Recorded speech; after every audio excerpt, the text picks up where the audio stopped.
Saya masih ingat Mbah Ahmad Siddiq itu sangat loyal sama yang namanya negara. Kita tahu beliau adalah termasuk orang yang bintang ketika Muktamar Situbondo, ketika NU pertama kali nerima asas tunggal yaitu Pancasila. Kayak apa ulama-ulama kita, ya mulai Mbah Ahmad Siddiq, Mbah Ali Maksum, Gus Dur, Mbah As'ad semuanya, termasuk Mbah Mun, semuanya loyal sama negara sehingga NU menerima asas tunggal. Itu saya masih ingat karena Bapak dulu perwakilan dari NU cabang Lasem. Beliau pernah ngundang Mbah Ahmad Siddiq di sini. Zaman itu zaman Pak Dildofar, ikut ngundang ke sini. Bapak saya. Itu saya menangi beliau ngisi pengajian di hallnya buyut saya, Mbah Umar bin Arabi. Jadi saya ini zuriatnya Mbah Umar bin Arabi sama dengan keluarganya Ki Hamid Pasuruan. Itu beliau cerita bahwa kemenangan Islam itu tidak harus kita yang menang kangilan. Kadang Allah bikin orang lain yang kangelan, kita yang ikut menang. Jadi dulu kata beliau banyak ulama ketika kita diserang Jepang. Saya masih ingat, saya karena pas itu ikut ke Lasem karena saya santri sarang, Mbah Mun misi di Lasem, saya ikut di Lasem karena saya masih keluarga. Itu ulama-ulama itu mimpi dibacakan ayat Khulibatir rum fi adnal ardi wa hum mim ba'di ghalabihim sayaghlibun. Fi bid'i sinin lillahil amru min qablu wa min ba'du wa yawma idzi yafrahul mu'minun. Itu dulu itu ada pertarungan besar antara kerajaan Romawi dan kerajaan Persia. Kita tahu Romawi itu Nasrani. Saya ulang lagi, Nasrani. Nasrani itu percaya adanya Allah, adanya Tuhan, dan percaya adanya kitab samawi. Sementara musuhnya itu Persia, orang yang tidak bertuhan, tidak berdasar kitab samawi. Ketika Persia mengalahkan Romawi itu orang Islam ikut susah. Karena terus dibully sama orang-orang kafir Mekah. Orang kafir Mekah adalah orang yang tidak punya kitab samawi. Katanya orang kafir Mekah, iku lho balamu. Jute duwe kitab, jarene di hubungan mbek langit, nyatane perang keok. Paling kon yo padha. Jadi ada analogi bahwa kalahnya orang Nasrani itu dianggap simbol kekalahan orang yang bertautan atau berhubungan dengan langit. Akhirnya orang Islam susah. Saking susahnya orang Islam sampai Abu Bakar itu tanya, ya Rasulullah, lalu orang Romawi menang itu kapan? Terus ada surat turun, fi bid'i sinin. Ya kira-kira 3. Abu Bakar pas itu belum alim-alim amat. Jadi ngartikan 3 itu ya 3 betul. Sehingga beliau masyhur itu. Cara Jawa totoan itu kimar. Pokoknya nanti Romawi pasti menang 3 tahun lagi. Akhirnya ketika datang itu taruhannya dengan 10 onta. Datang ke Rasulullah, Nabi menjelaskan, "Lunda. Bid'u itu mabena salas ilatis itu 3 sampai 9. Kamu jangan bilang 3. Ya sudah, taruhannya ditambah. Taruhannya ditambah sampai 100 onta. Tapi pembuktiannya enggak 3 tahun tapi nunggu 9 tahun. Sampean jangan tanya, berarti dulu pernah taruhan halal. Zaman sebelum ngaji saya, sampean sudah sering taruhan. Jadi jangan nyalahkan saya. Nanti itu ada ilmunya, namanya nasah mansukh. Dan taruhannya Abu Bakar enggak kayak sampean. Taruhan yang sangat-sangat demi Islam, bukan demi hadun nafsi. Betul. Ketika tahun ke-7 orang Islam itu menang. Gila ya, tahun 9 itu umat Islam menang. Menangnya umat Islam mengalahkan musyrik Mekah itu di Badar. Romawi mengalahkan Persia. Gara-gara Romawi mengalahkan Persia itu cara berpikir orang itu rubah. Ternyata langit itu ada, kekuatan langit itu ada. Sehingga meskipun akhirnya orang Kristen bilang ada Trinitas, terus mereka keliru dalam mengartikan Isa, tapi ada sekian nabi yang mereka sebut dan mereka hormati. Ada sekian kesamaan. Sehingga dalam Islam, saya ulang lagi, dalam Islam, andai kan disuruh milih orang komunis sama orang Nasrani, Islam tentu sama-sama kerjasama, milih sama yang Nasrani. Karena ini ahli kitab, kerjasama loh, bukan milih menjadi Nasrani. Nanti kawan salah paham, senangannya terus bully. Itu semangatnya pasti hasut. Nah, Terus lalu relevansinya dengan Indonesia gimana? Wa yauma idzi yafrahul mu'minun. Ketika orang Romawi yang punya kitab samawi mengalahkan Persia yang tidak punya kitab samawi, itu orang Islam ikut bunga, ikut gembira. Itu semua kiai banyak yang mimpi seperti itu. Ini cerita Mbah Ahmad Siddiq. Saya dengarin itu. Ternyata betul. Jepang itu nggak dikalahkan Indonesia. Jepang, Hiroshima dan Nagasaki dibom oleh apa? Sekutu. Akhirnya Jepang pulang. Pas Jepang pulang, Indonesia merdeka. Itu dulu kiai-kiai sudah nakwil bahwa menangnya Indonesia itu tidak harus mengalahkan penjajah. Pokoknya nanti penjajah ada yang mengalahkan. Jadi orang Islam zaman itu tidak bisa mengalahkan Persia. Yang mengalahkan itu Romawi. Tapi orang Islam ikut gembira. Itu sebenarnya wa yauma idzi yafrahul mu'minun binasrillah. Jadi orang itu cara berpikir Quran itu beda. Sehingga saya ini cerita ke cucu-cucu Mbah Siddiq karena ya nasabnya sama sampai saya karena sama-sama sampai Mbah Sambu. Bedanya keluarga saya lewat Mbah Abdul Azim, kalau yang keluarga sini lewat namanya Mbah Yusuf. Itu saudara sama Mbah Abdul Azim sama-sama sampai Mbah Sambu. Tapi keinginan saya tentu bukan sekedar silaturahim gagah-gagahan diceluk Gus. Celuk Gus repot. Nak ora alim ra pantes. Nak beling ra pantes. Salam templek 1.000 jaluk swarga. Kok mentalan yang 1.000 jaluk.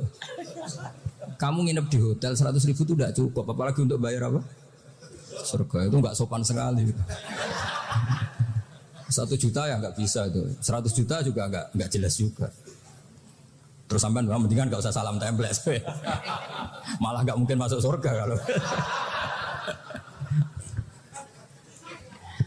Jadi dulu yang namanya zuriyah, sampean tenang saja, nasab sampean tidak kalah dengan kita, karena nanti setelah di kuburan itu gus-gus itu nggak penting. Semua kalau ditanya bapak kamu siapa, jawabannya siapa? Nabi Ibrahim. Sudah parmin parlan hilang semua, sudah aman pokoknya nanti, karena kalau nanti ditanya malaikat bapak kamu siapa, jawabnya Nabi siapa? Ibrahim. Makanya saya itu pemuja Allah yang serius. Sampean ya pemuja Allah, tapi kan kadang kurang alim. Saya ini pemuja Allah serius. Saya itu kalau ngaji, ya ngaji biasa belajar, itu sering nangis seneng. Misalnya saya baca tadi, Miftahul Jannah la ilaha illallah, kunci kok dikasihkan. Kita ini masuk neraka gak pantas, enggak bawa kuncinya kok masuk dulu. Harusnya kita ini masuk surga, kita kan pegang kunci surga, gak pegang kunci neraka. Maka aneh kalau kamu masuk neraka itu aneh. Coba kita pegang kunci surga apa kunci neraka? Tapi ada teman saya suon rokok anu kuncinya.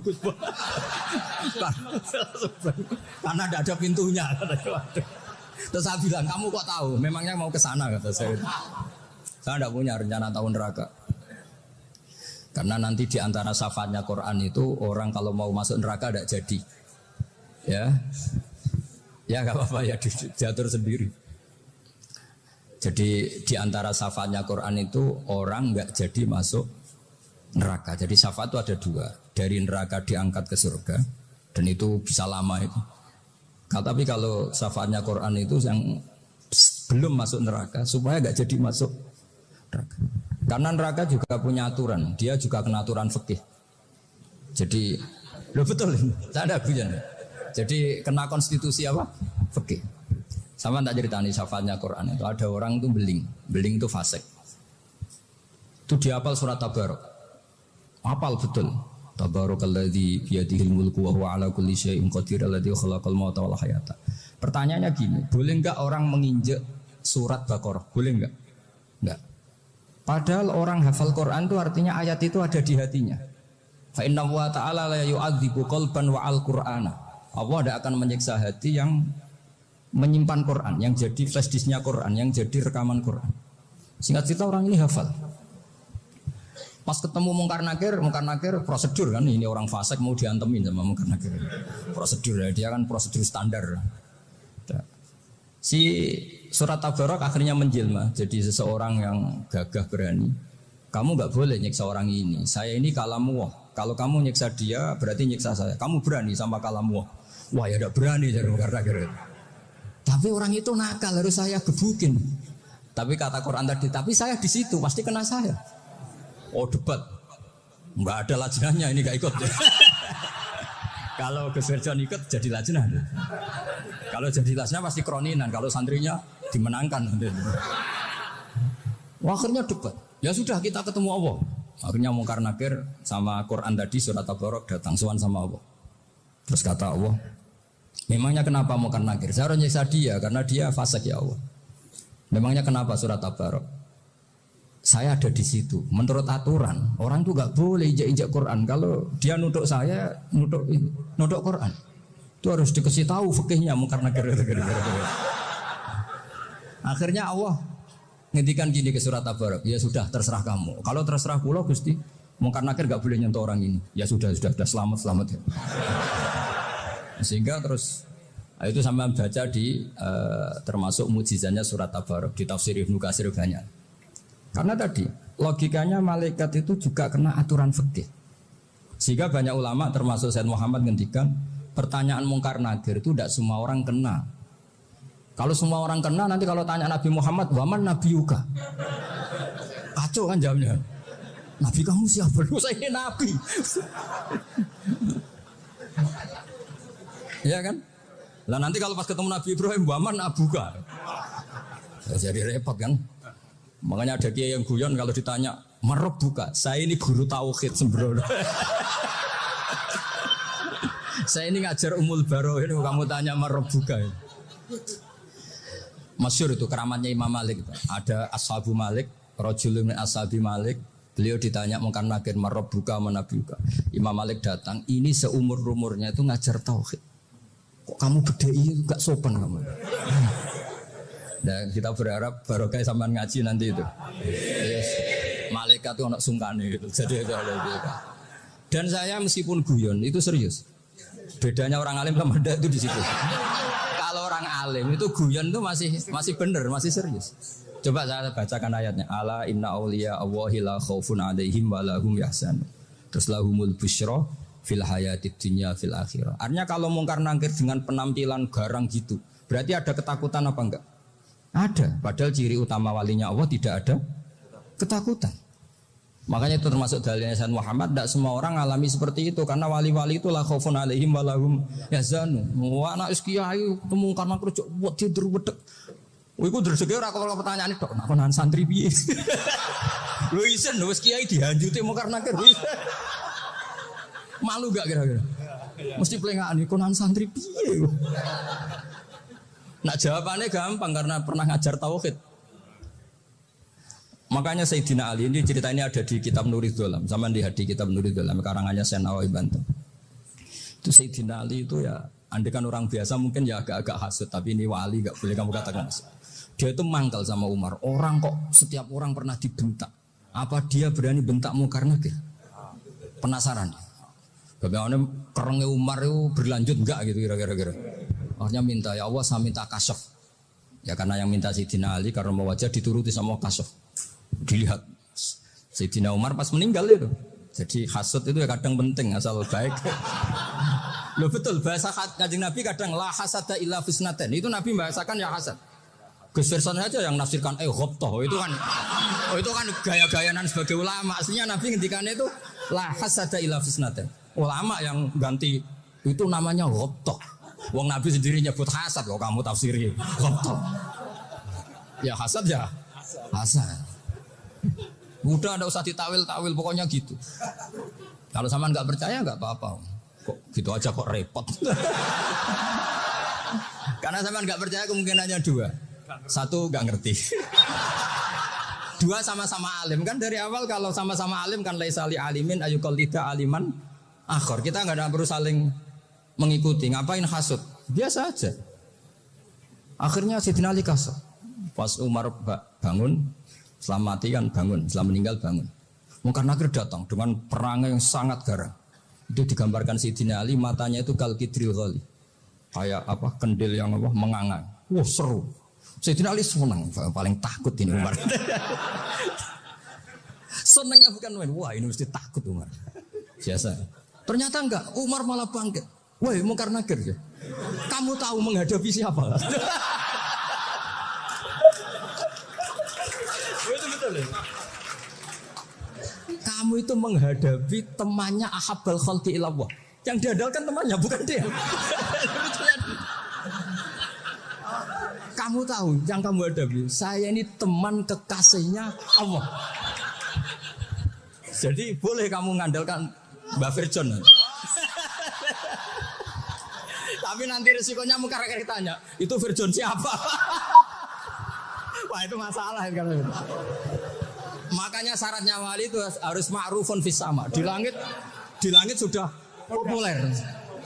Makanya dulu ada orang yang saking seninya Abdul Qadir ditanya apa saja jamnya Abdul Qadir Al-Jilani itu aman karena beliau populer. Makanya program kita harus populer dulu di langit. Mau itu nanti kalau dicatut oleh santri-santri nggak apa-apa. Kalau nggak populer nanti ditanya, itu siapa? Masalah ini. Umar itu yang dibanggakan itu, kamu tahu saya siapa? Ya enggak tahu, saya ini temannya kekasihnya Allah. Temannya Muhammad, iya Muhammad Rasulullah. Mikir, waduh, repot. Loh di dunia aja gitu kan, temannya presiden, temannya panglima, apalagi ini temannya Sayyidul Awalin wal Akhirin. Di dunia aja bilang temannya presiden, menteri, orang sudah takut, apalagi ini temannya Sayyidul Awalin.